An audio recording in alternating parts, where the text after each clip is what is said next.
you, and welcome back to Ambitious. So, today we are diving in with a guest episode about a topic that has been a massive learning for myself in the development and the growth of my business. A little bit about today's guest. So, I actually went to Montana to speak at an event. And the guest today is someone who also was speaking at that same event, specifically about the power of the subconscious, or what he calls the unconscious mind. And in listening to all of the breakdown that he had of the impact of this on us as entrepreneurs, the way that this frames our decision making, our perspective, our emotional responses, the outcomes we get in business, and all of the pieces, it was so evident to me of how this really is the root of the solution that so many of us are looking for, which really is the perspective we have in our business and how that shapes the problems that we see, and most importantly, the process or the pathway to solving those problems. And so when I heard him speak and to teach everything that he's going to teach you today in Montana, it was an absolute shift for me. Because the thing that you guys know about me is that I am very type A. I'm a strategy nerd. I like structure. I like systems. I like understanding the depth and the structure to things as to why they're effective and why they work. And one thing that I really appreciate about today's guest is that they really break down in great detail, not just what you need to know, but most importantly, why this is impactful for you. And also, how did this come to be? What is the structure around it? How do we take this and really tactically integrate it? And today's episode is a long one. I'm going to warn you, it's a long one, but oh my gosh, this is the longest episode I think I've ever done on Ambitious, and it is worth every single moment because we just kept going and going, and so much so that we will be doing a part 2 to today's episode because it was just that juicy and that deep in the sense of the conversation and the depth of where this conversation can continue to grow. So all of that to be said, I want to introduce you to TJ Fry. He's an absolute genius when it comes to mindset and the power of questions and really reprogramming our subconscious to be able to help us to achieve the things that we want to do within our life and within our business. So without further ado, let's get into today's episode. TJ, welcome to Ambitious. Thank you for having me. I'm excited to be here, Kate. Yeah, I'm excited to dive in. And as a little I guess high level, obviously we kind of go through your intro and the one-on-one of your history, but talking about, the subconscious and the unconscious, like how did you get into this work? Why is this something that's kind of the heart of what you love and what you do? Yeah, so I'll just quick couple minute background. The best things in my life have always happened to me when I was not looking for them. And I was simultaneously open to things coming in. And so for me, the releasing of attachment to how something shows up specifically basically just opens a door for me in a lot of different ways and helps me manifest things that are beneficial for me, whether I'm aware of them or not. So effectively, I mean, I've been very fortunate in my life. I've done a lot of different things. I was a semi-professional skier and raced cars for a living for about 10 years, trained law enforcement and military in driving, owned a number of businesses, contracting companies. I have a painting company right now on top of doing the coaching and the client work, which is pretty phenomenal. I focus on working with a lot of entrepreneurs and people who are already prepared to take responsibility for their outlook in life or their outcomes in life.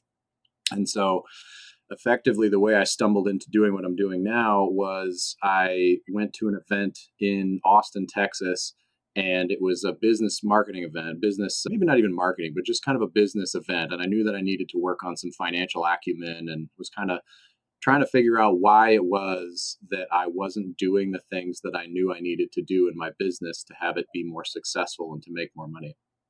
And the commitment that I had before I went to this event was, okay, I want the result.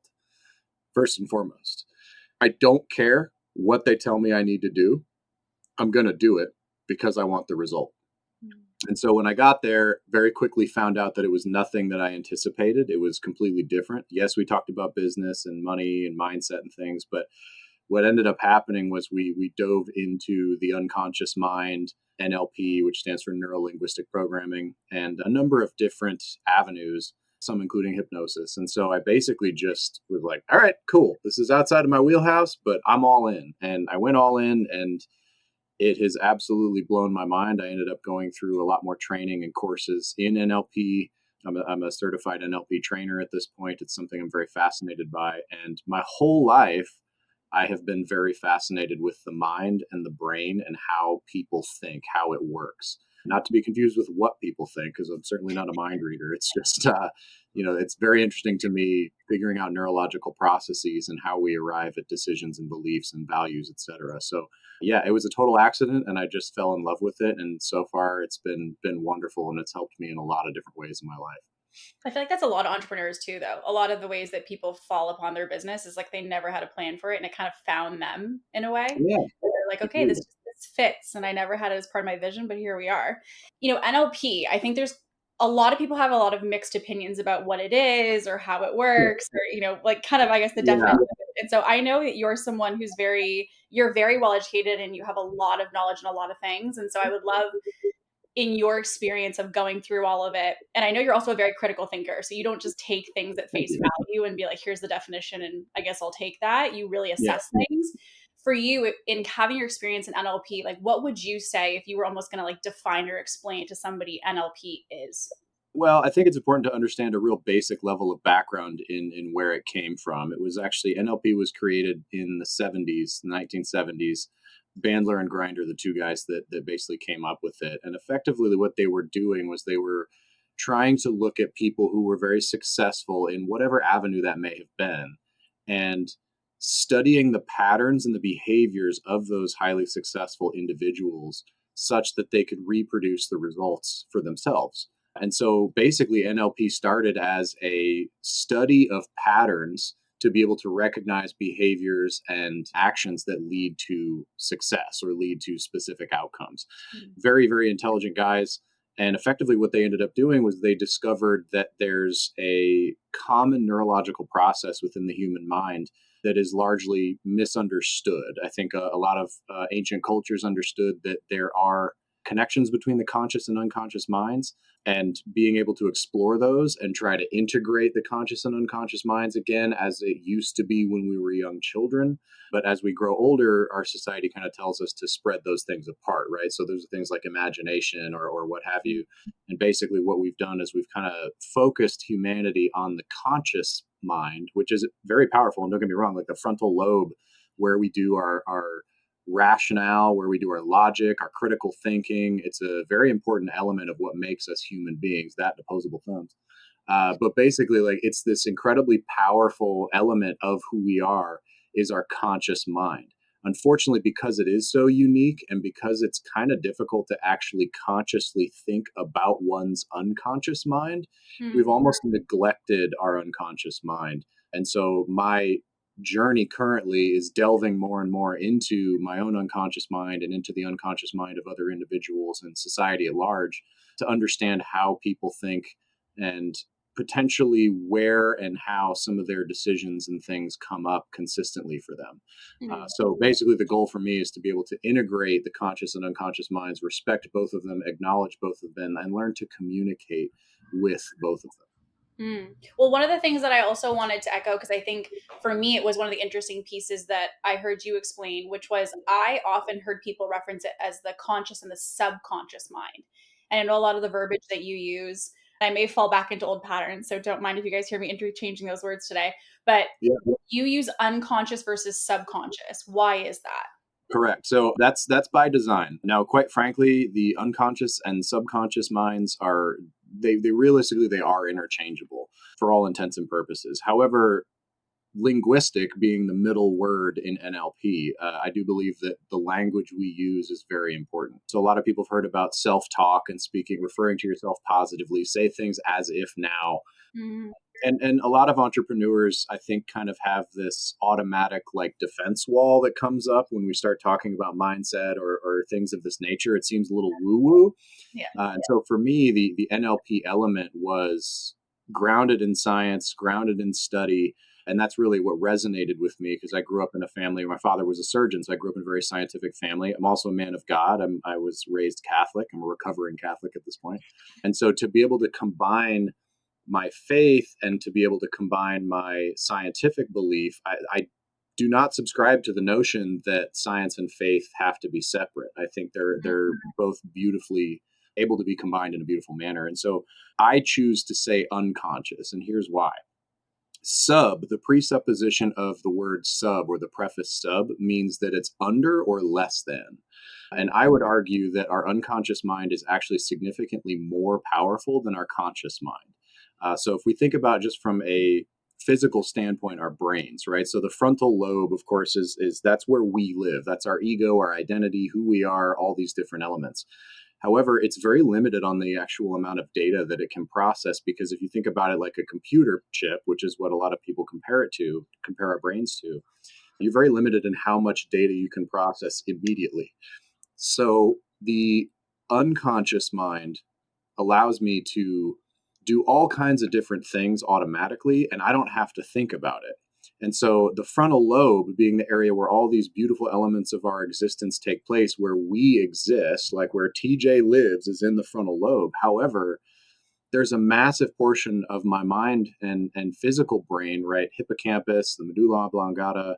There's all kinds of different elements within the brain itself that exist to keep you functioning, to keep you alive, and to keep you safe. And all these elements take place within the unconscious. So I have a question for you, and it's a rhetorical one, if you will, but for your listeners too. Have you ever had to think about beating your heart? Probably not. Have you ever had to think about breathing? Like, yes, sometimes we can take control of that and we can control our breathing, but overall, it's a automatic process. Things like digesting your food, right? Things like healing a paper cut or something like that, right? These are all things that take place automatically, and yet they're still controlled by something. And so we know that those processes take place in the portions of our brain. When we look on a brain scan, we can see that all of those processes take place in the back of our head. And so this is, to me, this is where the unconscious mind lives. And so to be able to separate and have respect and honor for the unconscious mind and how powerful it really is, I think we all know that it's there. My way of showing my unconscious mind respect is to refer to it as the unconscious mind, because I do want to provide a delineation between the conscious and unconscious. However, I want to maintain a level of respect by not saying that the unconscious mind is sub or less than the conscious mind. So that's my choice, and I find it a very powerful one to just acknowledge that it's a very powerful thing and show it some respect as well. Well, I think the other thing with the unconscious mind is that I think a lot of the time it's associated in that bucket of kind of like the day-to-day operating system of like breathing, Mhm.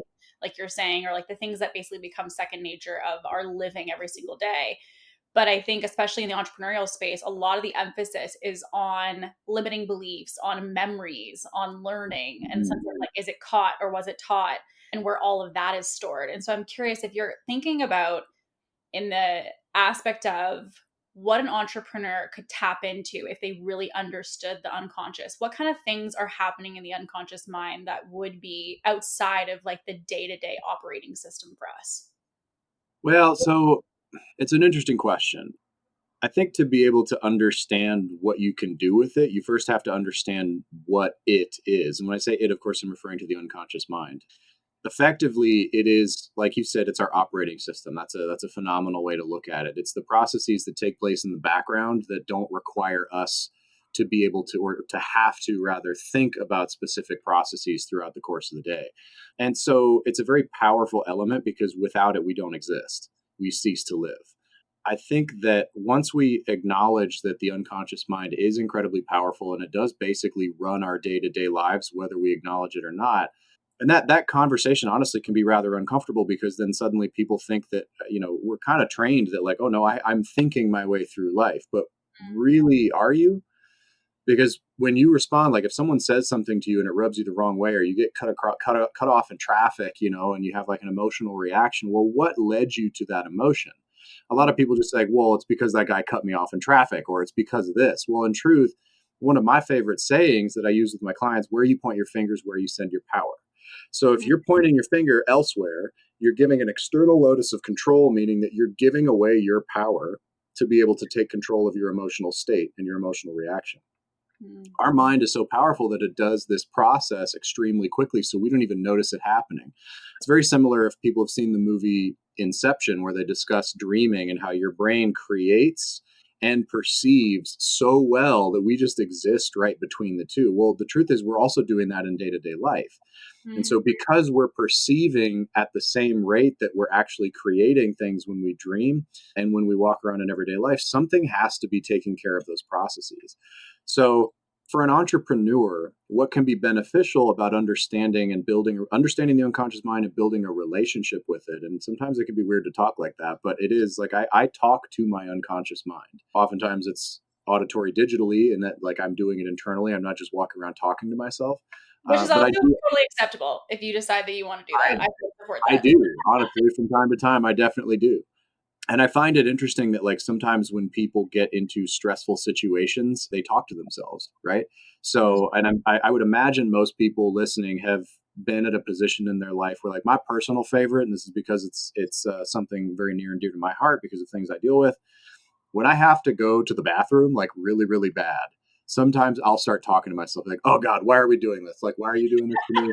And it's like I'm talking to my body, right? But in truth, like unconsciously, why am I speaking to myself? Yeah. I know consciously that it's kind of silly, but I'm speaking to my body as though it's a separate entity. And I'm Mm. speaking to my unconscious as though it's a separate entity. So it's really not like that's a pretty common thing when people are frightened or scared or uncomfortable or whatever.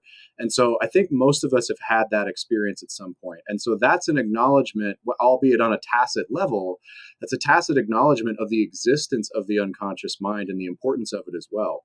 And Mm. so for entrepreneurs specifically, we often find things like a lot of my clients have struggled with things. Why can't I do the things I know I need to do? I know that I need to send these invoices or build a program or work on my funnel or whatever it may be. Mm-hmm. And I just don't do it. Okay, well, I submit that the presenting problem is never the problem, meaning that you deciding to watch Netflix or go work on something else, right? Not that everybody's just wasting time. But if you go work on something else that's not your needle mover, well, what is it unconsciously? What exists within your neurology that continues to have you break that momentum over and over again? Like, why is this problem? Why does it continually happen for you? And Mm. so, what I do is I ask questions. And so, for an entrepreneur who might be struggling with something like that, a very, very simple way that they can address it is changing this filter system that we have. I'll discuss that a bit in a moment, but basically you can make slight tweaks to the knobs of your neurological processes and then create different outcomes, different behaviors, which then affect the world differently and provide you different results. So, in truth, it's understanding that the unconscious mind really is in the driver's seat.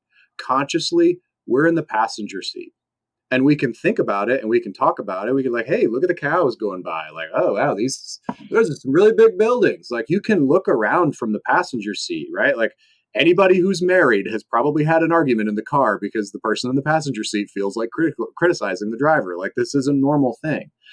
But in truth, what ultimately is happening is you're still not driving from the passenger seat. So the idea here is basically to acknowledge, accept, and embrace that our unconscious mind is truly our driving force in our everyday life. I think the thing that I'm getting from it as well is the aspect of surrender to the fact that it's not always something you can consciously solve.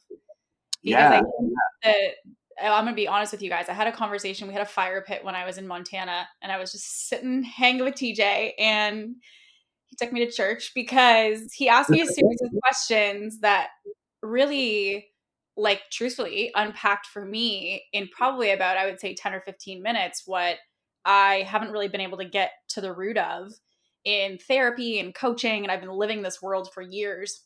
Mhm. And it was the power of questions, and the framing of the power of those questions was insane in the sense of the answers that come up depending on the level of the question you ask.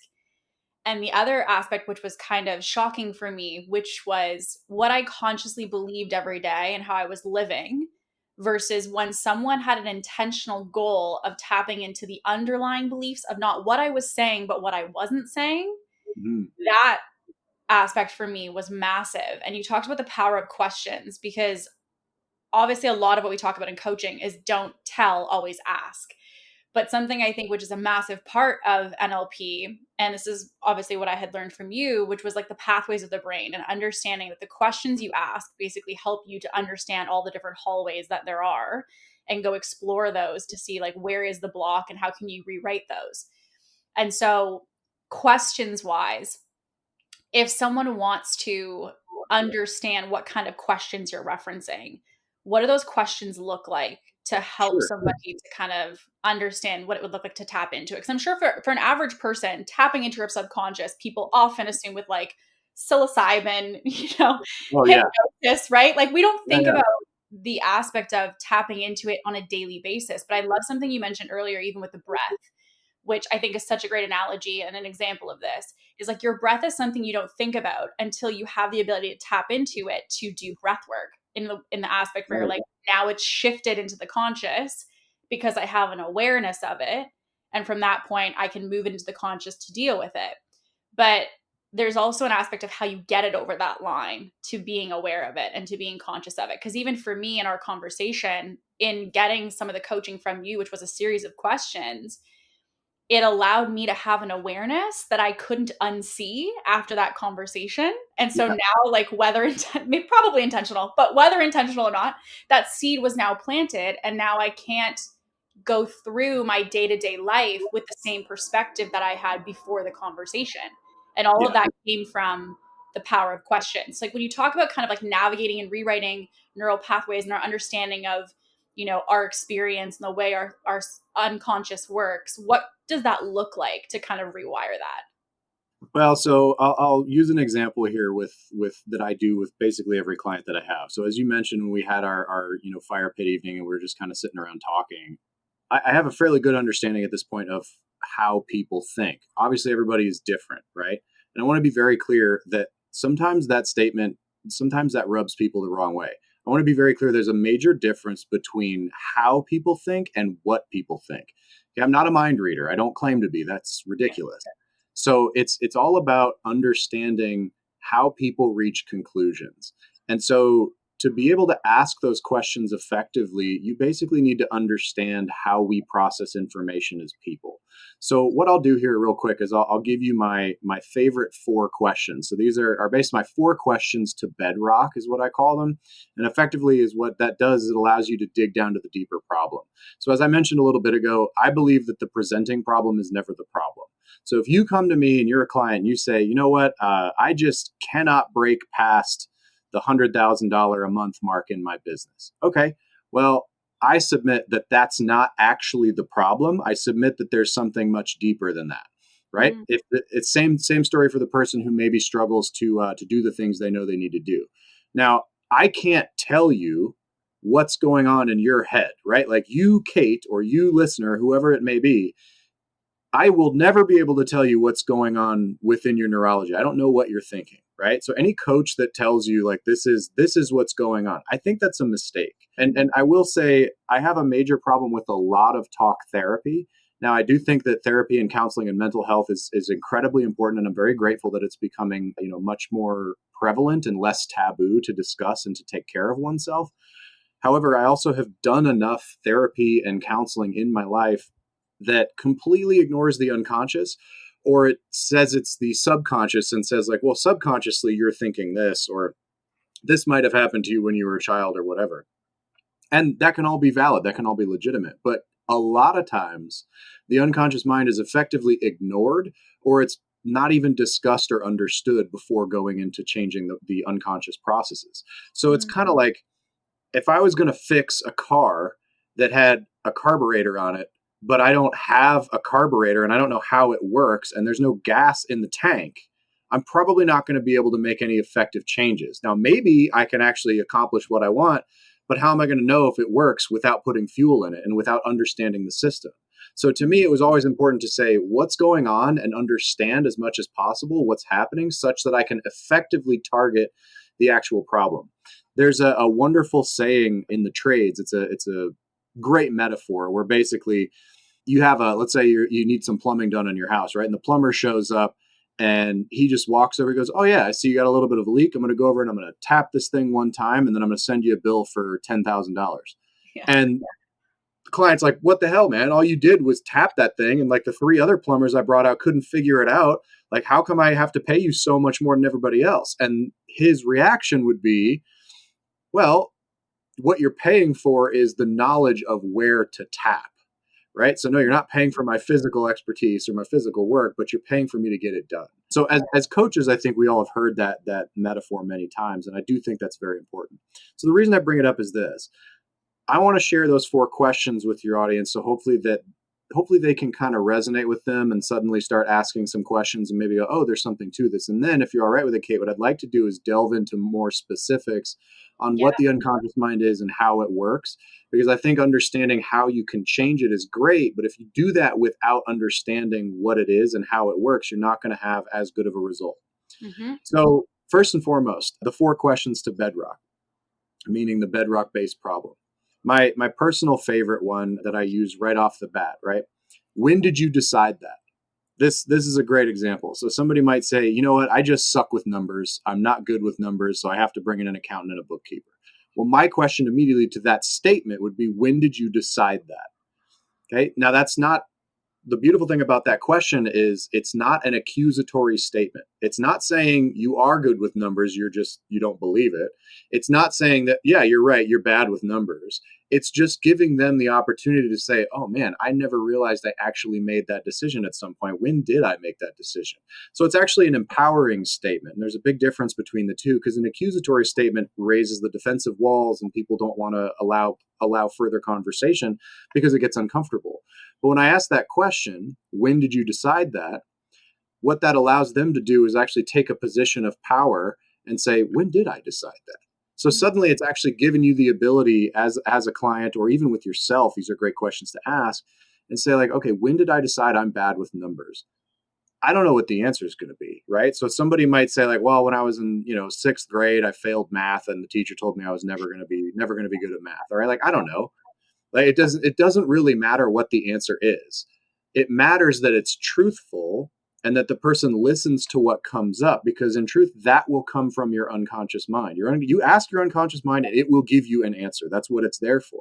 Yeah. So when I ask that question, people might take a second and go like, "Oh, I didn't make a decision." And then I go like, "Well, what if you did? When would that have taken place?"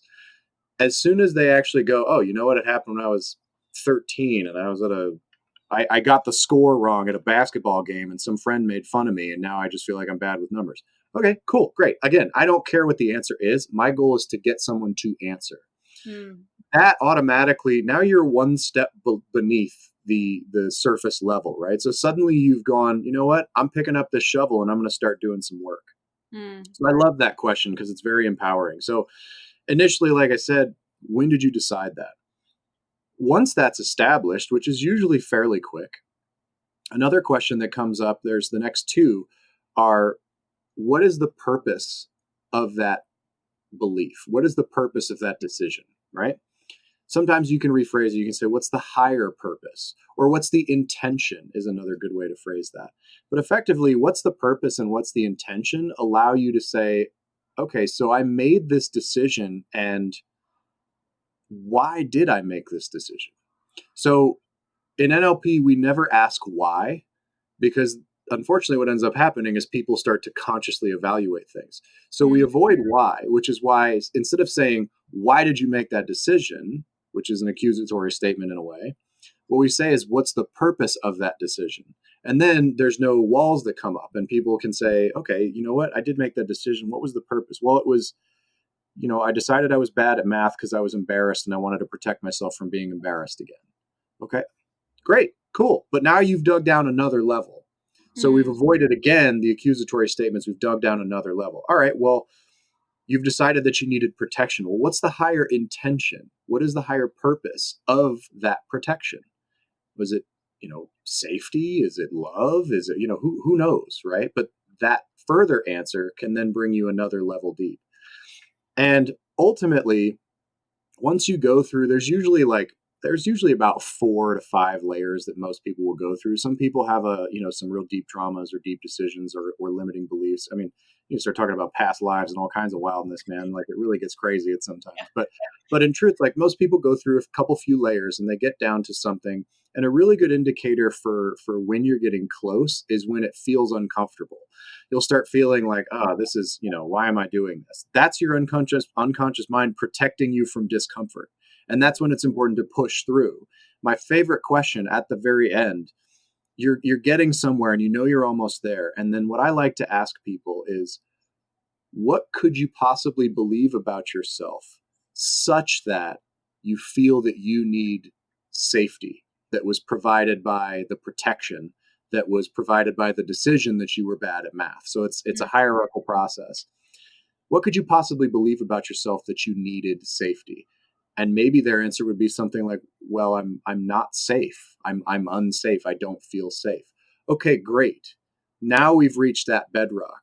Okay, so we've gone from I suck at math, I'm bad with numbers, to I feel unsafe. Now that's an incredibly profound statement. And so oftentimes these minor quick conversations will allow people to get to a place that they weren't even aware existed, let alone were aware that they could access with such ease. Because what I think we've been led to believe, this is where I put my tinfoil hat on, I think we've been led to believe by the pharmaceutical industries, the insurance companies, the people within, even like therapists and counselors to a certain degree. It's not like a conspiracy, but if you spent 10 years of your life going through trainings on Carl Jung's work and traditional, normal modern day therapy, you now exist within a box.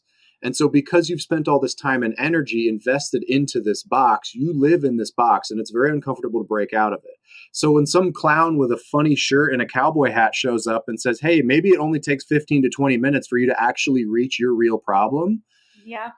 The people in that box push back the hardest because they're like, whoa, it took me 10 years and then I got to spend months of repeated sessions with these people. And I come along and I just offer the idea like, well, what if it could be easier and more immediate than you ever dreamed possible? And we get down to that bedrock and then there's tools to deal with it. But again, it's very quick conversations, and asking yourself these questions it's definitely doable, can be very beneficial. I find it's better to do it with somebody that you have a good, deep connection with. Because when someone else is asking you questions, and especially when that person has your best interest at heart, when they ask you questions, you can lie to them. And in reality, you can never lie to yourself. You can convince yourself of untruths. However, your unconscious mind knows what's true, which is why when we say things like, oh, I haven't had time to go to the gym, you might consciously believe that. But in your unconscious mind, you're like, well, you had time to sit and watch an episode of Game of Thrones. Yeah. So, there's like you cannot lie to yourself unconsciously. So the goal there is to have somebody challenge you with these questions and have you just be open and honest. A really good metric for once you've hit that bedrock is tears, because these are oftentimes things that, and by the way, like man, woman doesn't matter, because these are incredibly deep conversations and these are really uncomfortable truths that we know to be true about ourselves, and they're very uncomfortable to admit and to acknowledge. And doing so in front of someone that we care about, that we know cares about us, is very, very uncomfortable. And that discomfort oftentimes can be the catharsis, and it can be the catalyst rather to say, holy shit, I've known this, but I've never given myself the time or the ability or the energy to actually acknowledge it. And so it's that first step, if you will, the 12 steps, right? It's the first, you have to acknowledge you have a problem before you can do anything about that problem. Well, something that just came through for me that I'm just like stewing on over here as you're saying this is like, do you feel in the work that you've done with clients that it's possible for someone to have that breakthrough without the emotional quote unquote breakdown? And what I Yes. mean by that in the sense of like, like when like you're getting at the root of things when you feel the tears or when you feel something emotionally being activated, which even for me, I'll be really honest with you guys, when he asked me these questions, there was like question 3. I was like, okay, like I'm kind of crawling in my skin over here. Like, let's keep this moving, because I could feel the emotions coming up. And in asking those questions, they started to get like more and more reflective, is the other thing that I'm hearing you say, of like, Yeah. there's the aspect of why. And that was the two things that I'm stewing on are, is emotion necessary for the breakthrough? Is it necessary to feel the emotion to have the breakthrough? And would you potentially agree then that why is not ever really an effective question to any problem or conflict or situation that someone's battling? Yeah. So, first of all, great question. So, I'm going to answer your second question first and then revisit the first one. So, your second question, that why is never a good question to ask. I completely agree. I mean, there's a big reason that NLP specifically says we never ask why. Now, that said, there are very, very limited situations in which I would ask someone why, but there's a purpose behind it. And generally, a good rule of thumb is just don't ask why, because oftentimes people aren't willing to actually or able to actually be completely honest about what it is that's taking place for them neurologically to be able to tell you a real answer.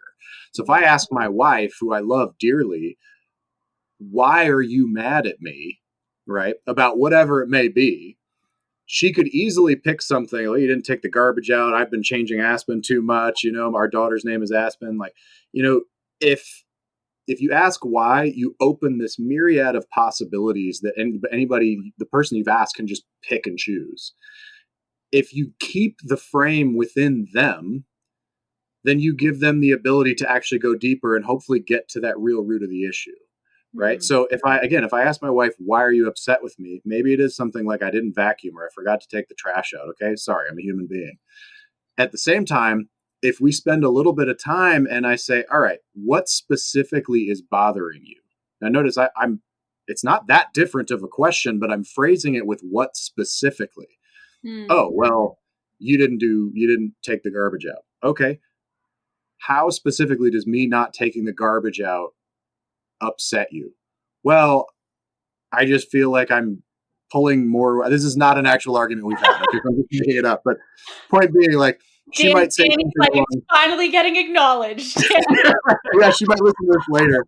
But she might choose something and say something along the lines of like, well, I don't feel supported when you don't do the things that you said you were going to do. You told me you take the trash out, you didn't, and I don't feel supported when you don't follow through. Okay, great.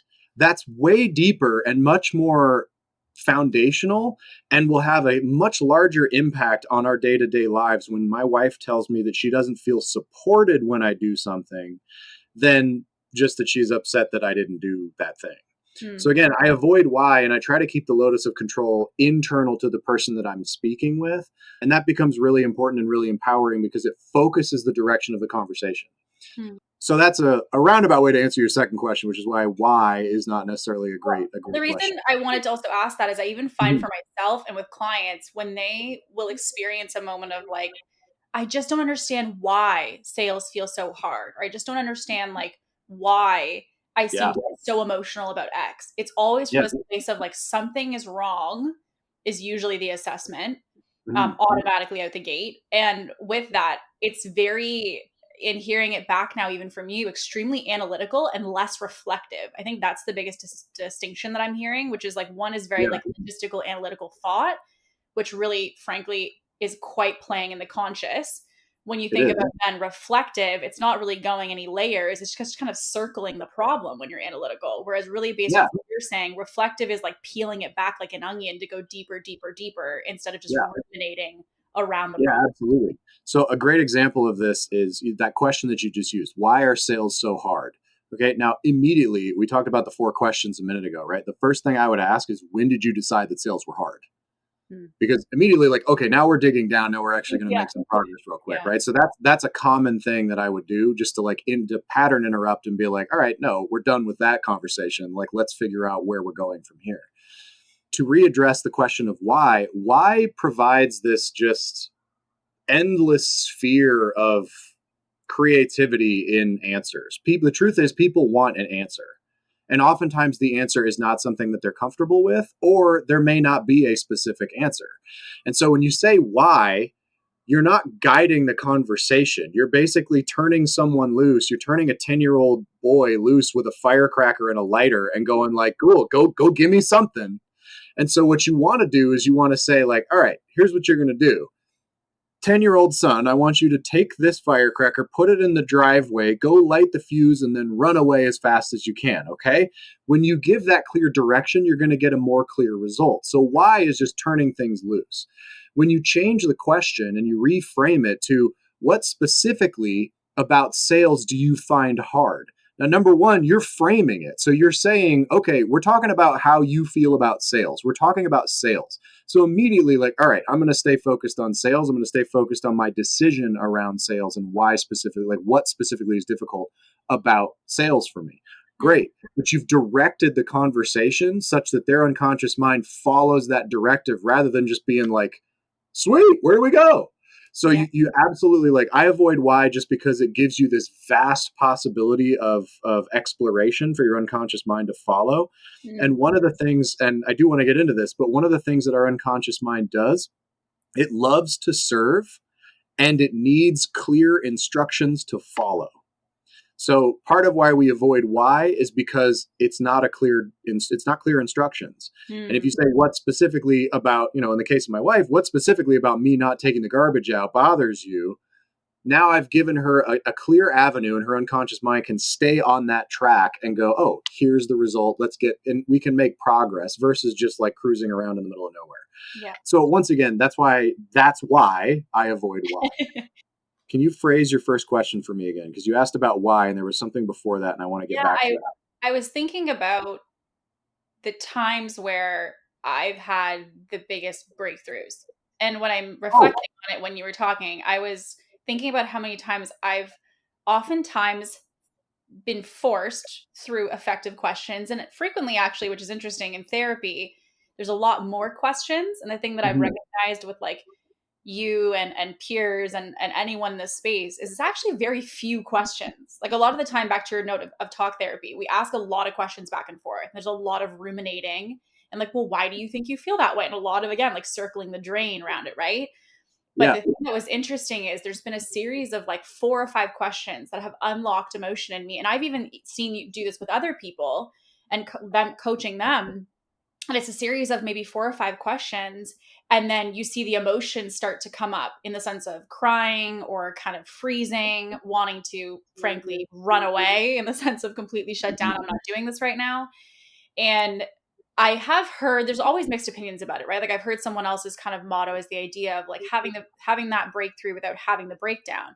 But I also know even for myself, a lot of my biggest breakthroughs have come from the emotional release because I was so in the analytical, logistical thinking, refusing to feel that it meant I couldn't tap into the actual root of where it was coming from. And so I'm curious with your work with clients, do you kind of go in almost with the goal of tapping in and getting the emotions going because that tells you, okay, like we're open?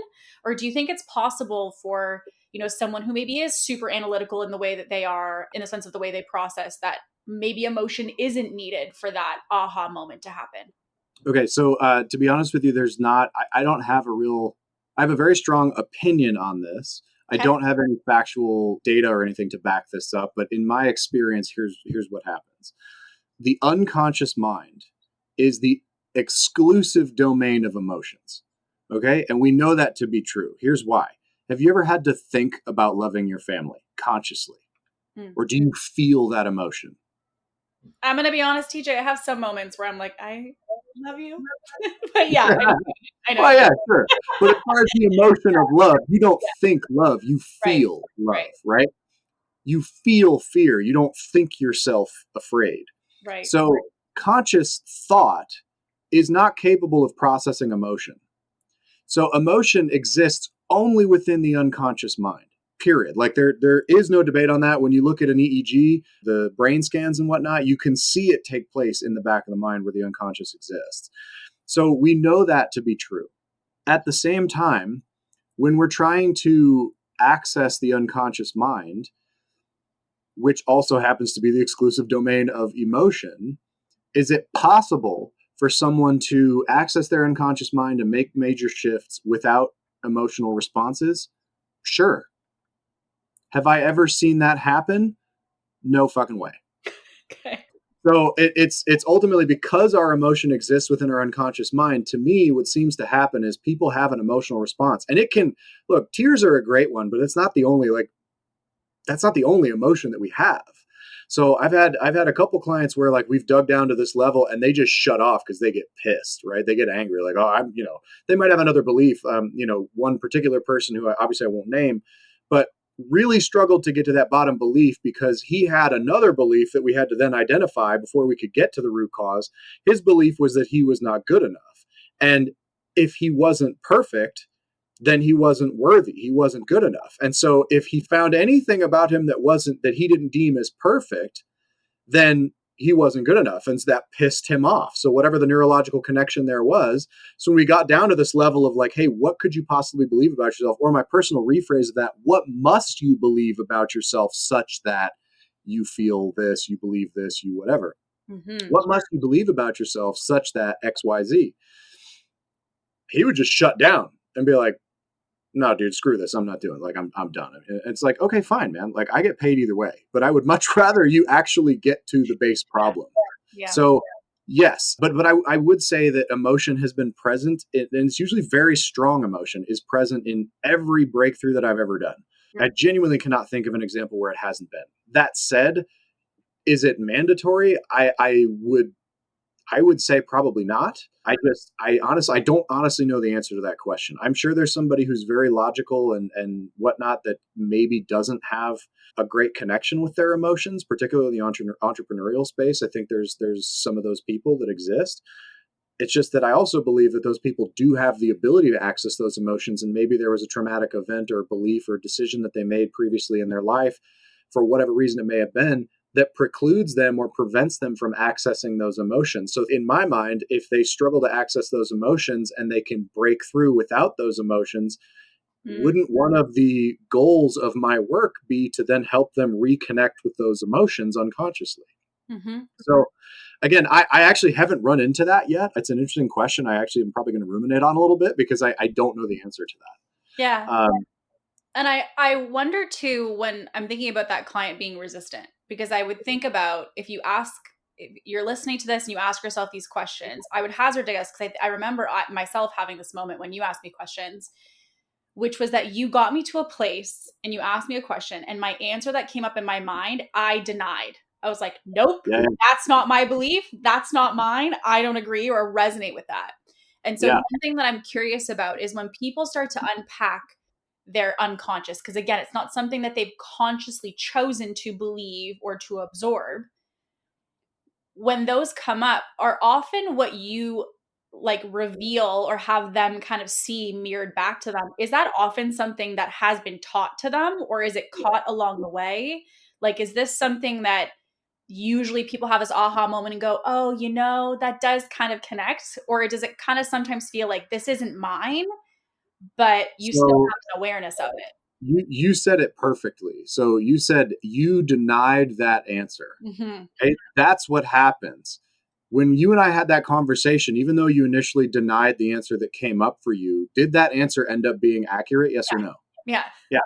So once again, you cannot lie to yourself. It's But I impossible. think the Right? reason I denied it is because in my mind, again, analytical side, went to, okay, so say we're going back to the sales situation. Sales is hard. We start to unpack it and someone goes down to the fact that, sales have always been hard and it's because I've never been good at making money. And so they get Mhm. into this belief that, you know, I'm not good at making money comes through. And when they go to say that, they're like, well, that's not true. Like, I know how to make money. And so they start to kind of negotiate with themselves as to, like, is this my thought? And I think sometimes the difficult part in unpacking like patterns or limiting beliefs and getting to the root of those is I think sometimes it can feel frustrating for me at least, where did I pick this up? Because I consciously believe XYZ, but yet this obviously is coming up for me. So there must be a reason that that's happening. And so I think for myself, I sometimes deny the limiting belief of like, it's hard because I have this other context consciously of like, oh no, like you can do it. You're confident. It's easy. It's like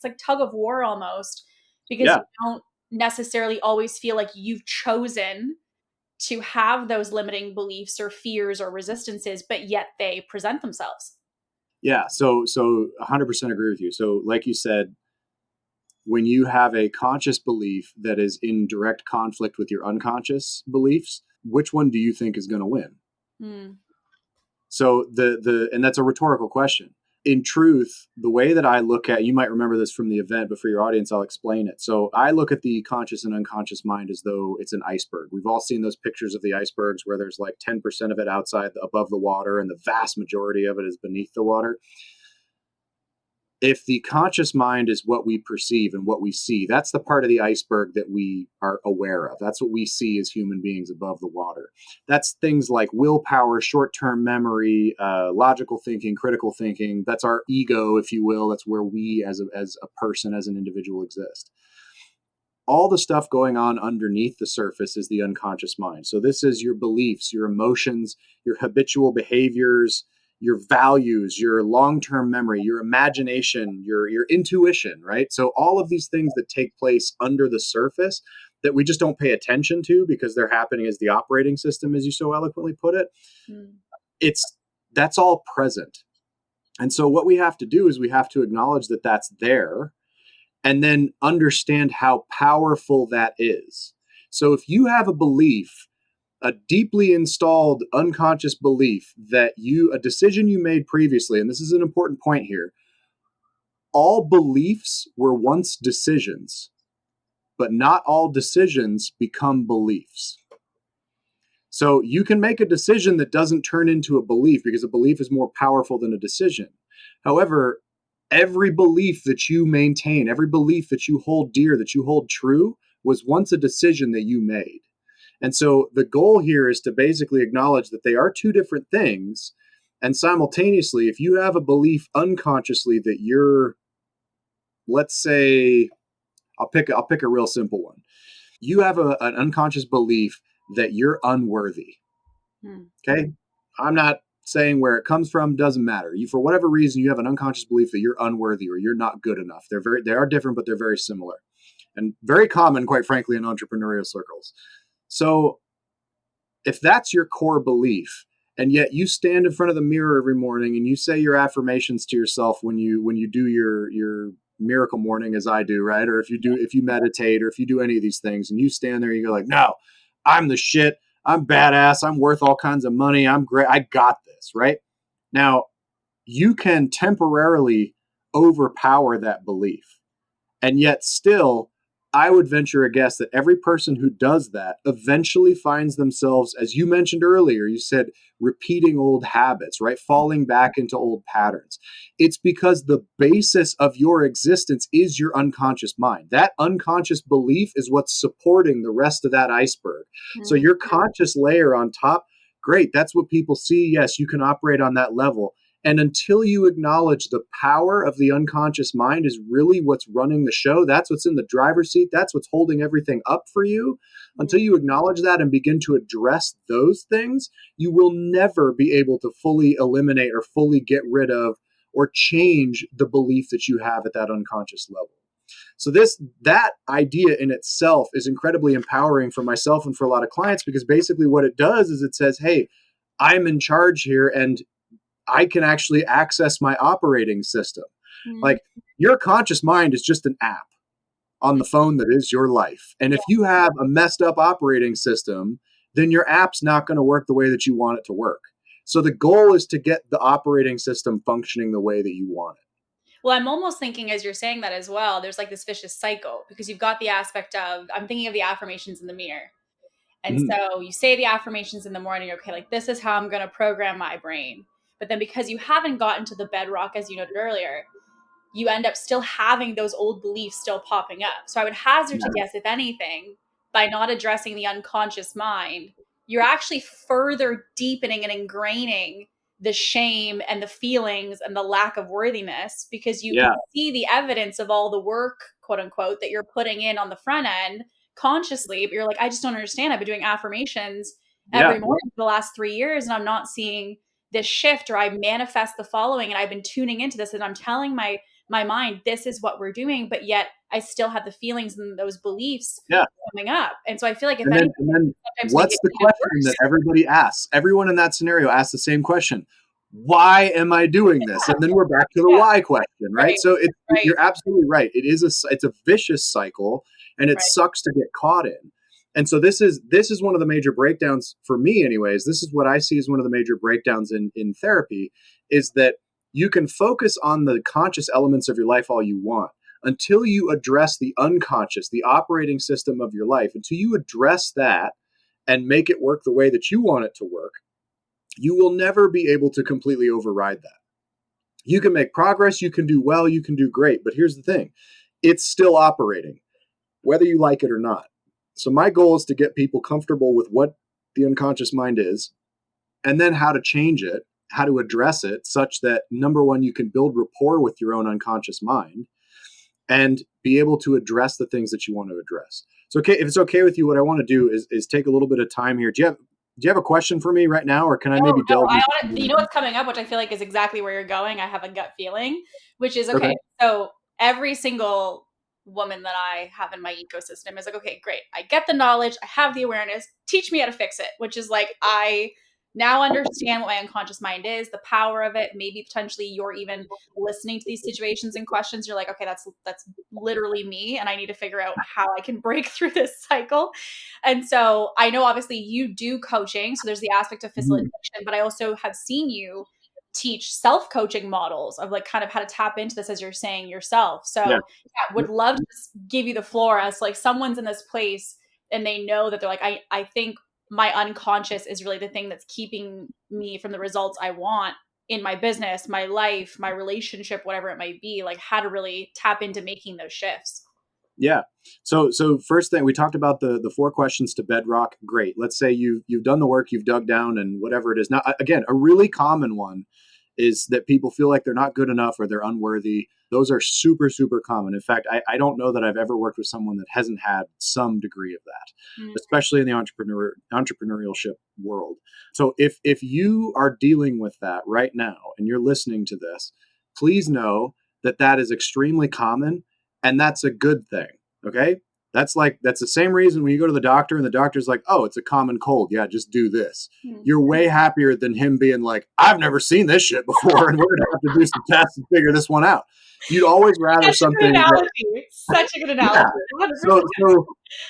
So just know for everyone listening, if you are dealing with I am not worthy or I am not good enough or anything along those lines, you're not alone.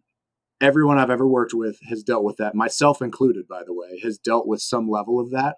And there are easy ways to deal with it. That's the hardest thing for a lot of people to grasp, is how simple this can be. So let me do this. I want to talk about your filter system real quick and how that functions. Life exists basically this way. So an external event happens, whatever that may be. Let's take, for example, a car crash. Okay. You're not in it, you just happen to witness it, right? Car crash happens externally. Now you use your five senses. We say VAKOG, VACOG. So you have visual, auditory, kinesthetic, olfactory, and gustatory. And for those that don't know, olfactory is smell, gustatory is taste. Hopefully everybody knows what vision, auditory, and kinesthetic are, but kinesthetic being physical touch. Kinesthetic is also used with emotion as well, because we feel emotions. So Mm. you use these five senses and you take in data about this external event. What happens is, as you take this data in, it's processed through what I call your filter system. Now, what exists here is all kinds of different things. You have your beliefs, your core values, your language, your memories, decisions. We have things called meta programs, which I'm not going to get into at this time, attitudes, how you think about things, etc. And as you filter this information through this filter system that exists within your neurology, that affects and colors the data that comes through. Mm. And so the data that does eventually come through, you build an IR, what we call an internal representation of that external event. So you see the car crash, and then within your neurology, this happens in moments. You build an internal representation of that car crash that you can then reference later for memory if you're giving a police report, or if you think about it, or if you have nightmares, whatever it is, right? But that internal representation, or IR, is something that you build. That IR directly affects your emotional state, which also affects your physiology. So it's like when you're feeling powerful and your shoulders are up and you got your hands up and you're happy, you're feeling good, right? But if you're scared and you got your arms crossed and you're a little bit like, I'm uncomfortable here, whatever it may be, right? Your physiology is affected by your state, which is affected by the internal representation that you created around this specific event. Your physiology and your actions and behaviors are affected by all of those things. So then your actions and behaviors go back out into the world and can create and affect further and future events that you then run through this filter system again. It's a cyclical process. And so the goal here is to be able to give people the ability to recognize, adjust, change, remove, add, whatever those filter systems may be, such that you can achieve different behaviors and thereby affect your physical world differently. That's the whole goal of what I do. Now, there's a big note here that I want to comment on. Now, the unconscious mind, there was a study done back in the 1970s, and I want to say it was by a guy named Robert Birdwhistle, which I love his name. Great name. At the University of Pennsylvania. And one of the things that he referenced was the percentage of data that is perceived by people. And so this is why it's so important to do things in person. So 7% of our communication, only 7% of our communication is verbal, meaning the words that we choose. 38% of our communication is nonverbal or is tone. It's tone, it's volume, it's all kinds of different elements that have to do with things that you hear. It's an auditory element. And then 55% is physical, right? So it's your posture, it's the way that you're standing, it's how you're presenting yourself to somebody. And so when you're dealing with clients, especially in a sales environment, it's so important to be on a call, and it's like a Zoom call like this, instead of doing it via text message, right? Or email, because how many times have we had conversations like, oh, well, it just didn't come through via text. Yeah, because you're only sending 7% of the information. Yeah. So at least get on a phone call with somebody, better yet, get on a Zoom call so that you can see that information. Now, the reason I mention that is because that's a lot of data that comes in. And if you and I are sitting together and we're just having a conversation, there's a famous saying that like people like their people, right? So we like people that are like ourselves, right? Mm-hmm. Now, that's not to say that we necessarily dislike people who aren't like us.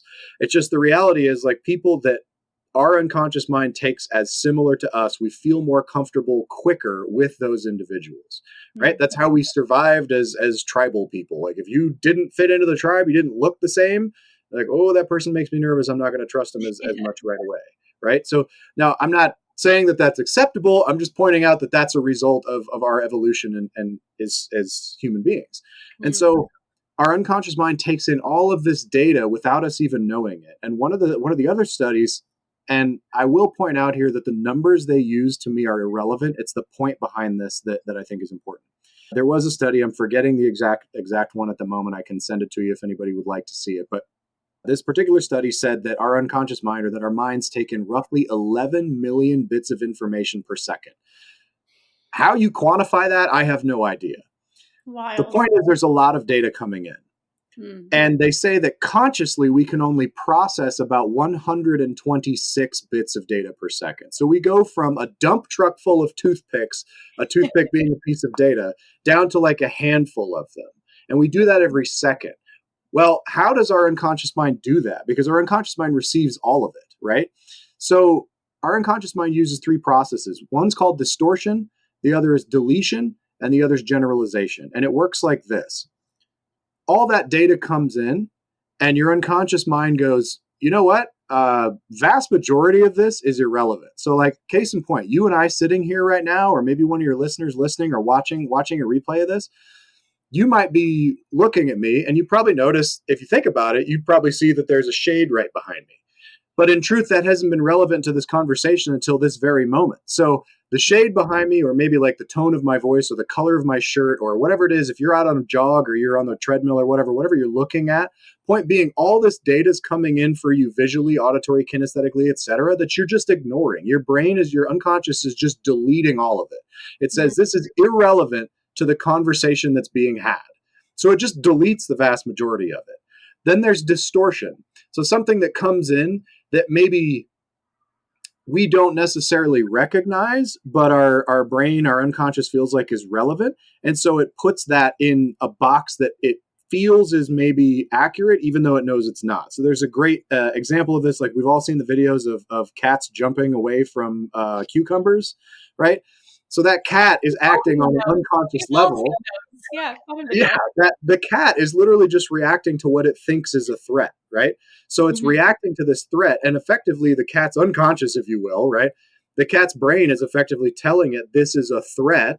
We don't know what a cucumber is. We just assume that it's a threat, and we're going to act based on that information. So that's a distortion of information. There's stories of people walking down the road and seeing a piece of rope and be like, "Oh my God, it's a snake." Yeah. Same thing, right? So it's taking something and just putting it in distorting it and putting it in a bucket that makes sense for us. And then there's generalization, and generalization is exactly what it sounds like. It's taking some piece of data and it's saying, oh, this looks like this, or this just makes sense, right? Now, obviously those things like generalizing people, we do this all the time, right? Every single one of us judges and generalizes whether we mean to or not. And I want to be very clear. I know your audience is largely women. Women are very important to me. All right. I have a daughter, I have a wife, I have a mom, I have a sister. Like women are very important to me. Simultaneously, I do believe that men and women are different, equal but different. And so I think those differences should be celebrated. Now, the reason that I bring this up when I talk about generalizations is this. I'm 6'4", 200 some pounds, right? I don't think I've ever had to worry about walking back to my car alone at night. So that's not necessarily something that I can sympathize with, but I can certainly empathize with the idea that that could be scary for a lot of women. So what I will suggest, what I would offer is this. A woman who's experiencing something, let's say like that, right? Scary, walking home, whatever, right? The woman that's walking back to her car and someone maybe holds the door for her and that makes her uncomfortable, but this person holding the door is actually just being friendly, right? Or there's another great story where like a guy's chasing a woman and she's freaking out. She turns around because she thinks he's following him and he's just trying to give her the wallet that she dropped back. And so like all she did was generalize. Her unconscious mind said, okay, this person's a threat because he's following me. Now, is she mistaken to do that? Hell no. Like her unconscious mind is generalizing incorrectly, but her unconscious mind is generalizing in order to keep her safe, right? So this generalization happens to all of us, whether we like it or not. I think the difference is a much different conversation, of course, but the difference between someone who generalizes unconsciously and then feels bad about it is very different than the person who generalizes consciously and it just doubles down on it and is like, no, all men suck. Like, I don't need that in my life. So my point is here, like, yes, we do generalize. Deletion, distortion, and generalization happens like that. And then you go through your filter system with the information that's been cut down and you build the internal representation, you create your emotional state, which of course affects your physiology and your behaviors. And it's this cyclical process over and over again. And our unconscious minds are so good at doing this that they do it in an instant. We don't even notice that the filtration process is taking place. That external event happens, that car crash takes place. We color it through the lens of our filter system. We build an IR and then we immediately react, right? Some of us, like myself, usually if there's a crash, I've like run over to help people see if everybody's okay, right? Some people freeze. Maybe some people have been in a bad car accident and they panic or they break down. Like there's no judgment's not relevant here. All I'm saying is that we have a different reaction. And so the point being, that process happens immediately. And it happens so quickly and so fast that we're unaware that it's even happening. But this is an important process to be aware of such that we can actually begin to take responsibility for and change that filter system to affect different results. So a big part of what I do is basically taking responsibility for oneself. And so I call it being at cause, right? So we have in my work and in some of the NLP lineages that are out there, there's cause and effect. If you exist at the effect of your own life, you are existing within the boundaries of what happens to you. You are giving your control away. So if you find yourself saying, this happened to me, so and so did this to me, well, okay, that can be accurate. And simultaneously, you're pointing your finger elsewhere. And so what you're doing is you're giving your power away to someone or something else. If you're at cause, however, something could happen to you And you might, instead of saying like, oh, it sucks this happened to me, you might say, all right, how did I attract that into my life? How did I cause this event to happen? Right? That shift to taking not necessarily blame or fault or responsibility for whatever happened, but that shift of saying, okay, what am I going to get out of this? What can I do differently going forward is way more empowering than Mm. being a victim, which is popular these days, of your circumstances. So I offer to everyone listening, be at cause for your life. If and when something happens to you, stand up and say, what did I do to attract this? What can I learn from this? How can I grow from this? Because even though a lot of the things that happen in your life are your fault, there Mm. are many things that happen that have nothing to do with you, that are out of your control. Case in point, my father getting diagnosed with cancer. Now, I didn't give my father cancer, but what I did do, instead of being a victim and saying, all right, how is it possible this is happening again? He's fought cancer, 3 different cancers, 4 times. Like, why is, and wallow in that self pity, which admittedly, like, I did, right? But we catch ourselves. Mm. And for me, it became, all right, how can I be of assistance to my family such that my dad can actually put the energy toward that's required for him to heal towards that process? And for me, the ability to reevaluate, instead of being a victim, instead of being at the effect of his cancer and affecting all of us, what I was able to do is say, okay, I can step in, I can help with the will, I can help take care of my mom, I can help be present for my mom and for my sister, I can be aware of the trusts and the executorship, and I can take a more active role such that dad can remove himself from those and put that energy towards his healing journey. Mm. So that minor shift of going from the effect of my life to being at cause, no, I'm not taking responsibility for my dad getting sick. However, I am taking control over my reaction to it. Mm. Being at cause is huge. And so the last thing I want to do before we go into how we do this is a quick breakdown of what the unconscious mind controls, right? There's a number of these, so we're going to go through them. If you have any specific questions, Kate, feel free to interrupt me. I want to burn through these if possible so I can Yeah. get to actually some of the techniques to work for folks. Yep. Your unconscious mind. And most people, I think, will agree with the vast majority of these. If you disagree, by all means, find me on Instagram or wherever and shoot me a message. I'd love to chat with you about it. But here's what I know to be true. The unconscious mind stores memories, right? You don't think about memories, you have to recall them from your unconscious mind. Now, this can be temporal, meaning in relationship to time, or it can be atemporal, meaning in relationship to feeling or taste or smell or touch or whatever it may be. The unconscious mind is also the exclusive domain of emotions, as I mentioned earlier. It organizes all of your memories for recall later, right? However you want to do that. If you've watched, there's a Disney movie about the little girl that like is learning her emotions, Inside Out. Mm. So that's a great one that stores memories. It's like, this memory is happy, this memory is sad. And then at the end of the movie, they're like, hey, guess what? You can have multiple emotions in one memory. That's such an awesome film for explaining how this works to people. But your unconscious organizes your memories. It also represses memories with unresolved negative emotion. So people know repressed memories are real, but you don't generally consciously do that. That unconsciously happens for your protection and for your safety. Now, the key here is that those memories are still real and they still exist. So, where does it come from when they show back up? Well, the unconscious mind is presenting those repressed memories for resolution. So, it has Mm. the ability to do that as well. The unconscious mind runs the body, which we discussed earlier. It has a blueprint of the body now and also of the body in perfect health. So when you listen to yourself, you're like, oh, I'm hungry for protein. Like, I really should eat some eggs or like a steak. Or if you're a vegetarian or a vegan, like, I should go eat some kale, whatever it is that you people do. I don't know.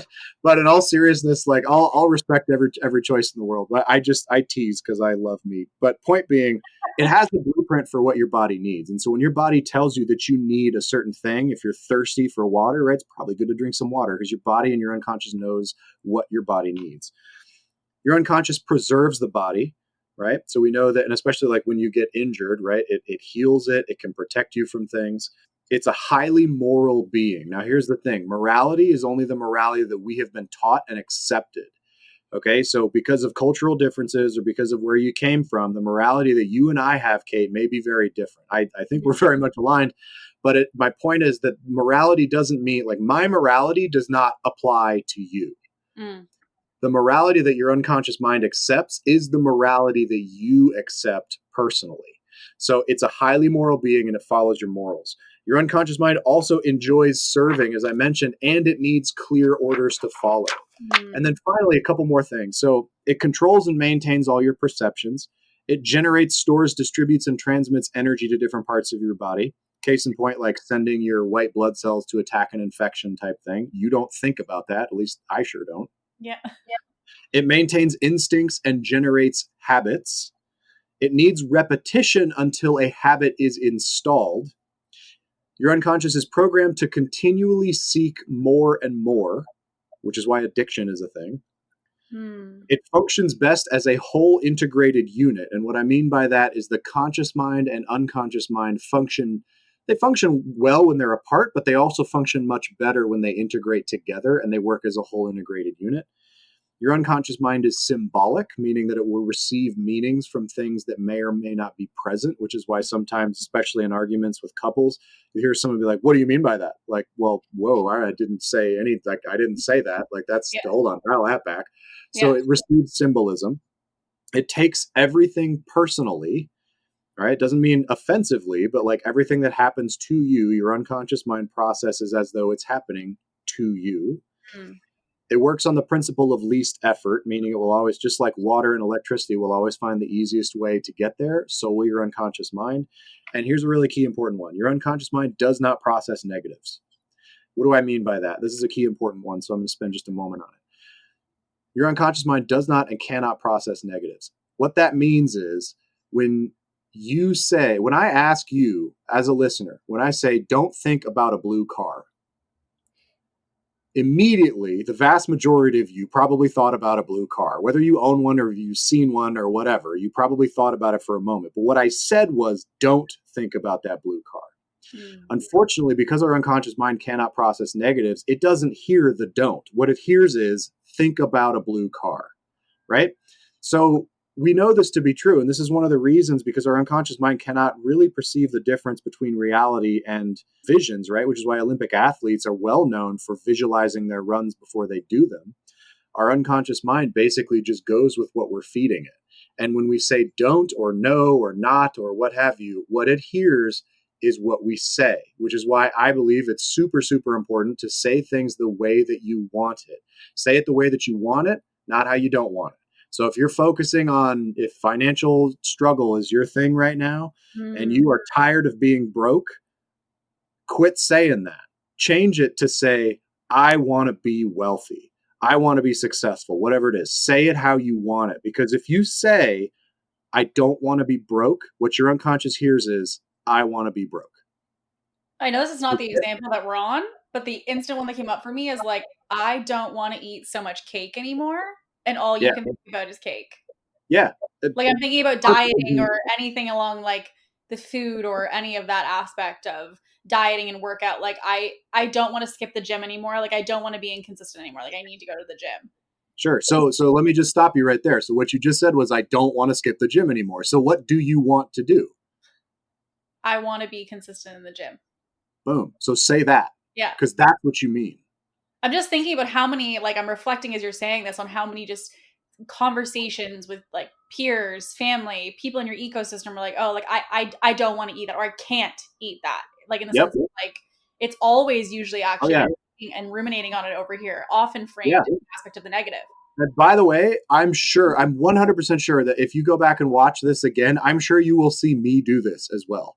Mm-hmm. So these are all things that, like, none of the stuff that I do is just a light switch. Like, it doesn't. It's a continuing process. There is no finish line. It gives you the ability to accept reality and to make changes and adjust and tweak your knobs as you move through life. But the idea that a lot of people have is that, well, I just do this and then it's fixed. That'd be nice, but that's just, unfortunately, the world works differently. So it's a continual process. So yes, I do the same stuff we all do. Being able to recognize it and then catch it and shift it is a massive change and is something that can actually be very beneficial. Another note on that point, there's toward and away from energies. And so what happens is, it's like magnetism. So to use the same example, I'll use your example. I don't want to eat cake. Okay. Well, if you don't want to eat cake and you think about your energy, like on one side of a scale is eating cake and on the other side is eating healthy, right? What would you like to eat instead of cake? Salad. Salad. Okay, so I want to eat salad. I don't want to eat cake. Awesome. So if you exist and you're eating a lot of cake and you're like, I don't want to do this anymore, great. Well, the further away you get from not eating cake, the less repulsion or the less energy that non energy has. And what I mean by that is when you say, I don't want to eat cake, and let's say you haven't eaten cake for a while. Well, great. Now the goal to not eat cake has been satisfied for a while. So it's like, well, I don't really feel as strongly about it as I used to. That's away from energy. You're moving away from a problem. And so what you want to do is you want to say, I want to eat salad, because then you move away from eating cake. And simultaneously, as you get closer to eating more and more salad, you're still trying to eat salad. And the attraction to eating salad becomes stronger and stronger the closer you get to it. So the towards and away from energy is really important, especially with money. Because people saying, I don't want to be broke.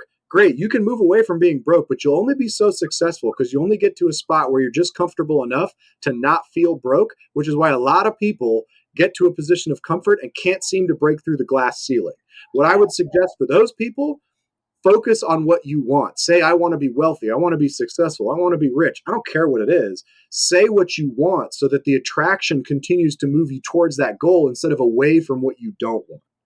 That's a big shift. And I know that's helped a lot of clients as well as myself. Huge. All right. So how can we use this for our benefit? All right. So understanding, number one, the things that we discussed a minute ago about the unconscious mind, what it does.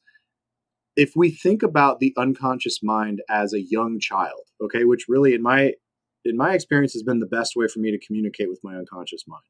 Well, we know that it wants to please, okay? And for any of you that have kids, the way that your kids looked at you when they were young, not teenagers, but when they were young and they just wanted to make you happy, like they didn't have bills, they didn't have worries, all they cared about was the approval and the love of you, right? So that's a beautiful thing. And our unconscious mind is the same way. It just wants to serve you and it wants to keep you safe and protect you. So if we communicate with it in that fashion, as though we're communicating with a child, what are we going to do? Well, like I mentioned with the fireworks thing earlier, that example, you're going to give clear directions. And you're going to say, this is what I want you to do. And then your unconscious mind doesn't have to answer the why question and go crazy and make stuff up. That's like the SMART goals. A lot of people have heard of those, like specific, measurable, actionable, realistic, and time-based, right? And so as you go through these goals, you say, okay, unconscious mind, I want this. I want this specifically. Here's how I want it to show up. This is when I want it. And you make those goals, and then your unconscious mind is like, all right, cool, I can work towards that. But when you just say, I don't want to be broke, your unconscious mind is like, okay, what do I do with that? Yeah. So it needs clear instructions. So that's first and foremost. So setting goals that are clarified, obnoxiously clear for yourself. Like, I want it by this date, this time. This is how I'm going to know it's true. If your goal is to buy a house or a car or something like that, you want the keys in your hand on this date, and you want this color and this make and this model, and you want it to sound like this because it has a sound system. Like, be specific and then let go of the attachment of how that shows up. Another thing, because the unconscious mind is in control, when you do those 4 questions to bedrock thought and you get down to an issue, right? And again, the most common ones I see are I'm unworthy or I'm not good enough. If that's what you've gotten down to, whatever that core base thought level is, what I want people to start doing is asking their unconscious minds what they need to do to be able to release this belief easily and effortlessly right now. If you ask your unconscious mind, if you speak with your unconscious mind as though you respect it, as though you believe in it, and as though you know that it is there for your safety, protection, and survival, then you will begin to integrate your conscious and unconscious minds once again. When you were a child, they were very integrated. And over time, we separate them out through society and through social norms. So what I offer is that if you begin to communicate with your unconscious mind with respect, and when it does something, for example, when you are frustrated, right? When someone's like, oh God, I just can't do the things that I know I need to do for my business. Let's say they dig down and they find out it's because they're not good enough. Okay, here's what I would suggest. Thank your unconscious mind. Because I promise you, your unconscious mind made that decision and installed the belief that you are unworthy or you are not good enough to protect you, to serve you, to provide for you, to do something positive for you, because your unconscious mind's sole goal is to provide for your safety, security, and to keep you existing and to keep you alive. So everything it does, even when it gets it wrong, because it's still part of a human being and we are fallible, even when it gets it wrong, it still did it with your best interest at heart. So you can thank your unconscious mind. Literally, thank you, unconscious mind. Now, this belief is no longer serving me. The belief that I am not good enough is no longer serving me. Where did it come from? And you'll get an answer, and your unconscious mind will tell you. And it should be like that. It should be super, super quick. Whatever comes up first, no filter, just let it out. Trust what comes, right? So for you around the fire that one night when that thing came up and you're like, no, that's that arrogant, like conscious mind thing. Like, no, that can't be it. This is hogwash. Yeah. So trust what comes up, right? So thank your unconscious mind, which it will take very, very clearly as like, oh, sweet, I finally feel appreciated. I'm being acknowledged and appreciated. Two things that all human beings adore and love. Mm-hmm. So you acknowledge it, you appreciate it, you thank it, and then you ask it, where did it come from? You trust the answer, and then you ask your unconscious mind this question. Unconscious mind, would it be all right for me to release this belief today and for me to be aware of it consciously?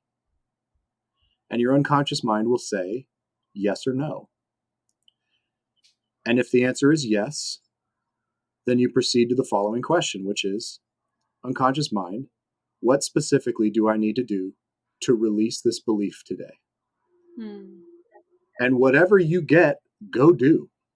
It's as simple as that, because you know that what it's giving you is going to be good for you, right? It's not going to tell you to go jump off a cliff or go drive a car into a tree.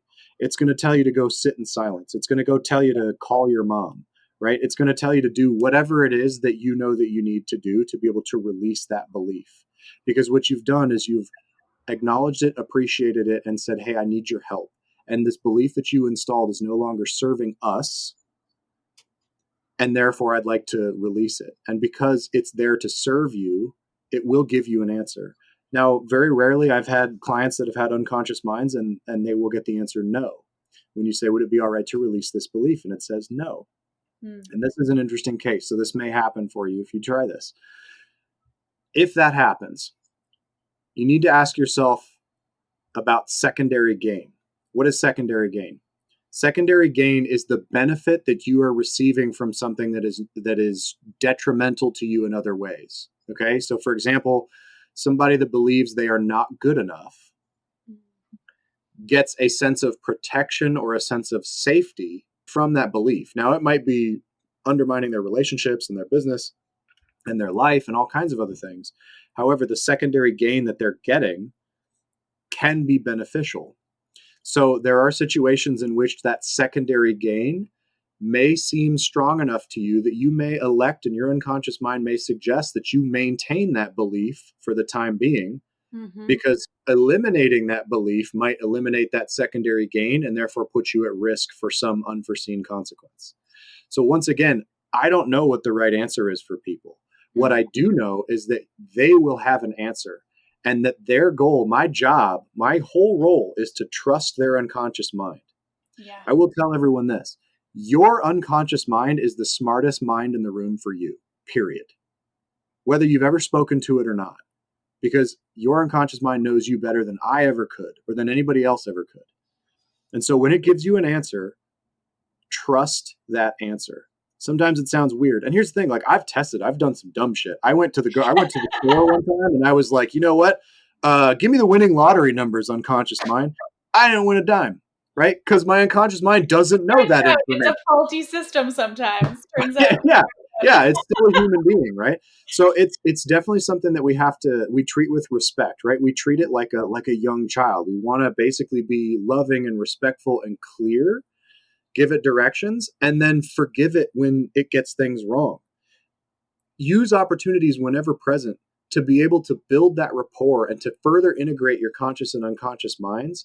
And as you go forward with this process of communicating with your unconscious mind and speaking with it and build rapport with it, you'll notice that it starts presenting things to you as opportunities to release them. So maybe sometime down the road, couple weeks, a month or two later, that thing that you decided you had secondary gain around, maybe your unconscious mind goes, hey, you know what? I think it's time we can get rid of this. And it comes up randomly. And I'm you so just be like, happy that cool, let's do it.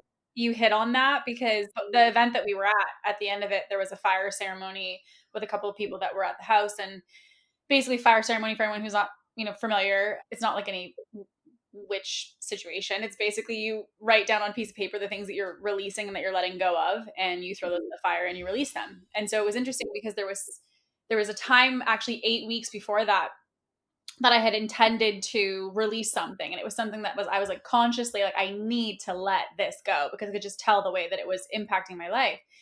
And so at that fire ceremony, I remember writing it down and I couldn't put it in the fire. I wasn't ready to release it. And so I really did a similar situation of reflection of like, well, why am I not able to release this? And it's interesting, kind of back to what you noted earlier of like the emotion, because my body was telling me, you're not done with this. You're not done with this. Like, it's too soon. Yeah. Yeah. And so the secondary gain ended up being that by being in this story, I was a victim in connection to others. And so by being the victim, it also meant I was being acknowledged and validated constantly, which meant I was being quote unquote seen by staying a victim. And because that felt good to be acknowledged, I'm like, oh, no, I'm going to keep this story because it means that I get this acknowledged by other people. And so by sitting and really, again, asking the questions and kind of going a little bit deeper, we then had another fire ceremony. And I'm like, oh, okay. So the same thing came up, go to write it down. And I'm like, yep, this is the time. Like, it's going now. And that's that. And it was something that I couldn't figure out. There wasn't like a logistical reason why I couldn't let it go. Like, everything, all the T's were crossed, the I's were dotted. But it was an aspect, exactly to your point, of like, there was like a secondary impact that, until I asked myself that question, which was like, even it has to be serving you in some way, even if you're not consciously choosing it to be that way, it is serving you in some aspect, which is why you're holding it and why you're keeping it. Yeah. That process, exactly as you said, of like, you could have a couple weeks pass, and then before you know it, you're like, wait a second, I am done with this and I am moving on with this. And it can just be the awareness of, again, that secondary impact of it that makes you realize, oh, okay, even though I'm saying this doesn't serve me, it really is serving me in some capacity. Yeah, absolutely. And I to build on that, Kate, I would say that the secondary gain is something that most people are just not aware of consciously, right? And simultaneously, it exists for everyone. So your unconscious mind installed whatever belief or decision or value or whatever it was, installed it for a reason. And so for me, being able to go from this place of frustration with myself, like, just how many times we just beat ourselves up, I mean, I used to, like, I'd do something like, oh, you fucking idiot, like, why would you do that? That's negative self-talk, and I that's nonsense. And so for me to be able to, instead of being in this place of frustration with myself, to say, you know what, thank you, unconscious mind. I appreciate you having my best interest at heart. Thank you for looking out for me and protecting me and keeping me safe and moving me forward, right? Then I move on to this other conversation, which becomes, okay, what is this present for? Because it doesn't seem to be serving us anymore. Then how can we release it? Right. So there's obviously a lot more techniques than that to be able to release those things, but acknowledging them and speaking with one's unconscious mind is such a massive shift for most people that it's going to be a huge change in the way that you communicate with yourself and the way that you love yourself. So the people that struggle with, I'm not good enough, I'm not worthy, being able to tell yourself, like, literally, because you're speaking to your unconscious, right? When you say, thank you, unconscious mind, you are literally professing gratitude for yourself.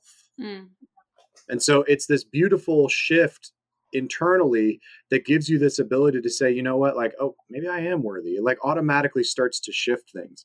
And we did talk. Do you want to real quick talk about the reticular activating system? Yeah, I literally am like, I'm going to be honest, guys. I feel like we're going to have to do like a part two. TJ was Sure. joking before we started recording. He was like, I could literally go, and I have gone on podcasts for multiple hours.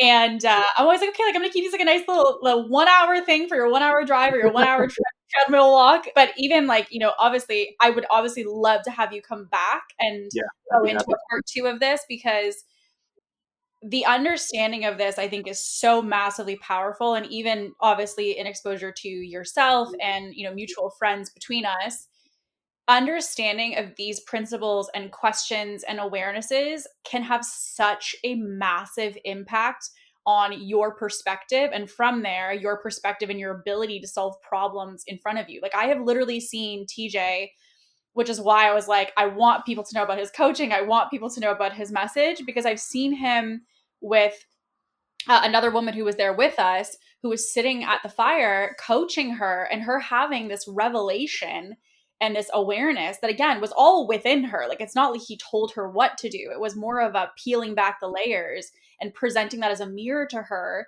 that allowed her to have this massive breakthrough of something she'd been struggling with for years prior to that.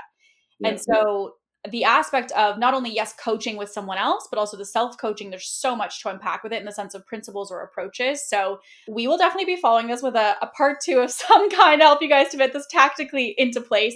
TJ, if someone wants to, and they're like, I'm listening to this, and even before that, I feel like I can have awarenesses based off today's conversation, and I'm seeing things in a specific light of ways this might be impacting me, where would be the best place for them to kind of connect with you and reach out if they feel like they really are needing some coaching with this?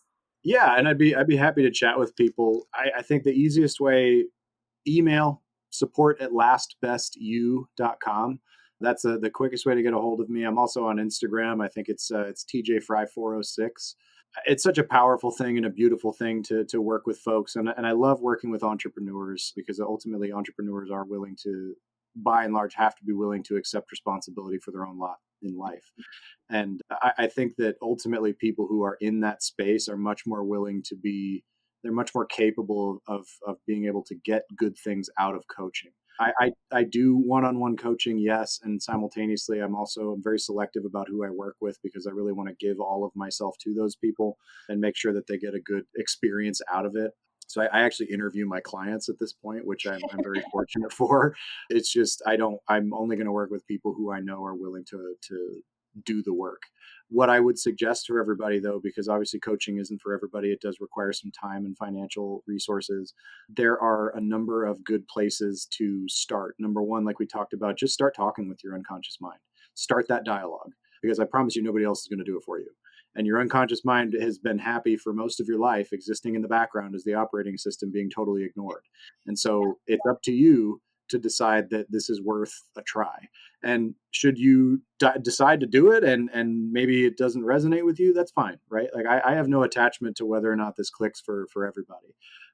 I am more than happy to discuss with anybody who wants to reach out via email or Instagram. I'd be happy to share my insights and any thoughts and feelings and whatnot that I may have. I'm happy to give some book recommendations and things. It's just much more oriented towards an individual. So yeah, please feel free to reach out to me. I'd be more than happy to chat with you. Amazing. Well, thank you so much, TJ. And we'll definitely have you back on, because I feel like there's just, I was like, yeah, he could go for hours. And I'm like, no, we could literally go for hours, because there's just so much, Yeah. so much. So thank you so much. And as always, you guys, stay ambitious, and we will see you next week.